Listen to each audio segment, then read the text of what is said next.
Hello everyone, and welcome back to part 2 of my little series looking at how I'm planning to expand operations here at Fairview.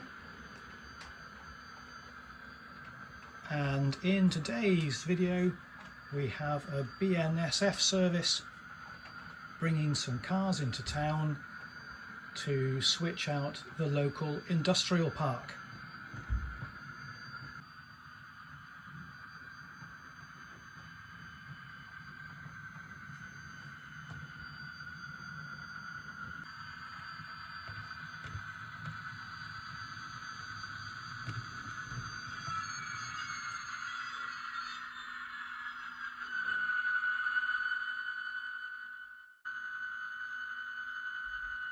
So here's our train now pulled into the siding at Fairview, and I'll just take the camera off the tripod a minute to explain to you a little bit about the rationale behind this particular service.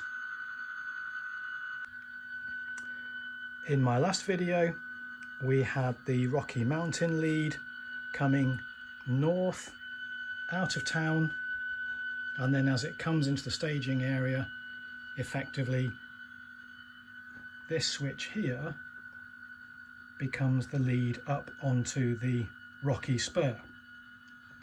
Well, now something similar is happening if I swing round a second, except that our train today has also come from the staging from the south round the suburb of Stanton and into Fairview itself. Still sitting there. I guess the conductor is just having a chat again with the staff in the yard office there. But once our locomotive has run around this train, it's going to head back south again through the suburbs until it hits what is effectively my drop down bridge and my door out into the main garage. But I'm going to use this switch, which technically, if you remember from a few months ago, leads down into my new subterranean staging. More on that in another video because that's still under development.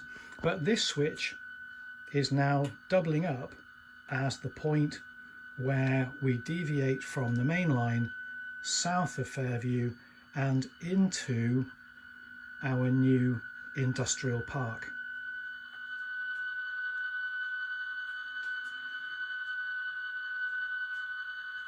So the loco has run around its train, coupled on again, and just pulled forward to the throat of the yard, and sitting here now waiting for permission from the dispatcher to proceed onto the main line.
And once again, this is where the limitations of my train room become all too apparent. Just to remind you, I have a space which is almost exactly 8 feet wide by 14 feet long,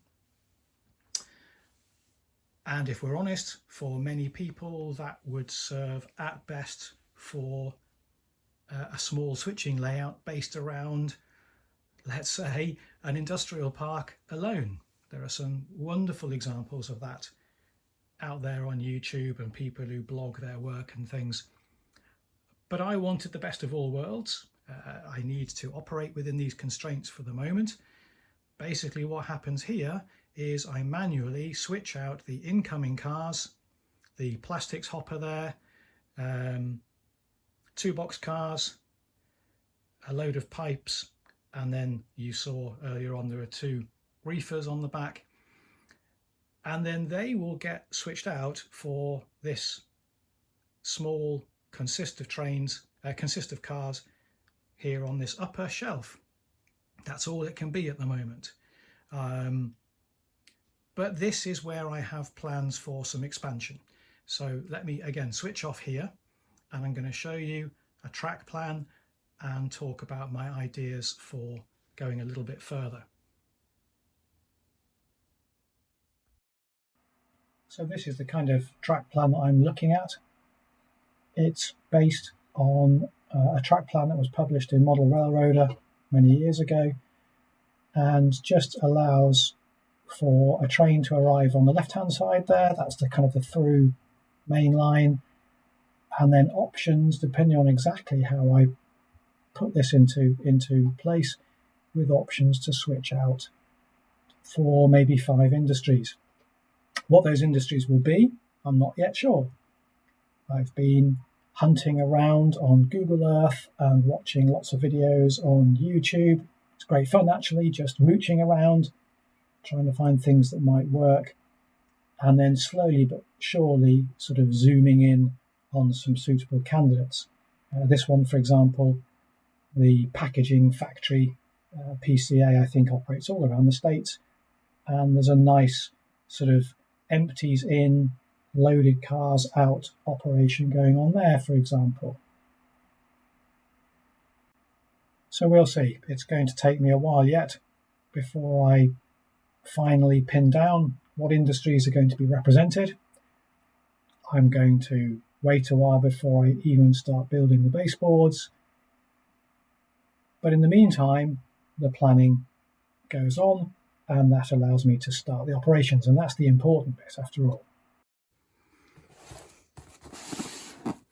So to that end, I have been quietly putting together some kits, or rather I should say for the moment, quietly obtaining various kits over the last couple of months. Actually that one, which is a second-hand Hellion gravel facility, that's obviously for the Rocky Spur. But one way or another, just picking up different things, tanks that can be used sort of along the side of various industries and things.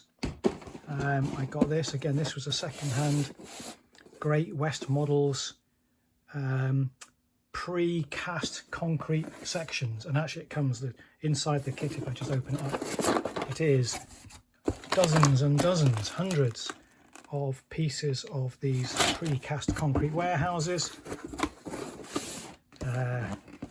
Fencing, one warehouse background model, and again just some generic sheds and other kinds of sort of storage areas, which will all contribute, I hope, to creating this area which will simulate a modern industrial park, rail served, to create that whole switching environment.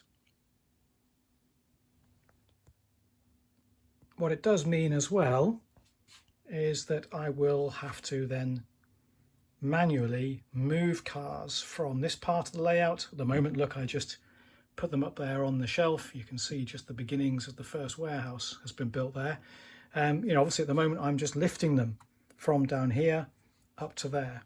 And even when I have this extra module built, I'm going to need to quickly put the appropriate cars in a box or something and carry them up to the other room where I can then put them onto the lead, the spur that goes in to the industrial area, and do the switching that way.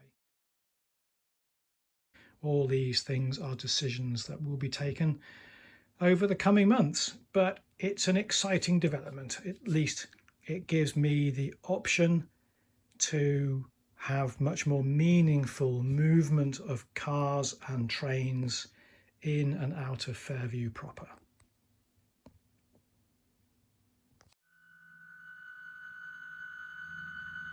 So there we go. It works quite well on video because of course I've done all the switching out of cars by hand and you've not seen that.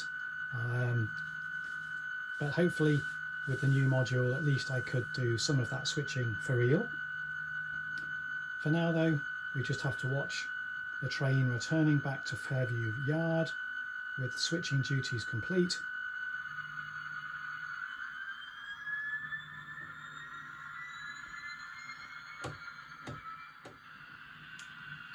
Once again, the loco has to run round its train and couple on to the cars at the other end.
And with the train all coupled up, brake hoses connected and all that, we're ready to head back to Denver North Yard.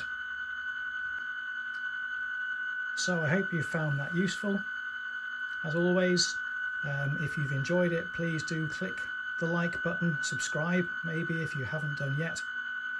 And if you've got any comments on ways that I could perhaps improve this service, the kinds of industries that I might want to put into the industrial park, I'd really appreciate that, and I would be absolutely certain to reply to anything that you wanted to suggest.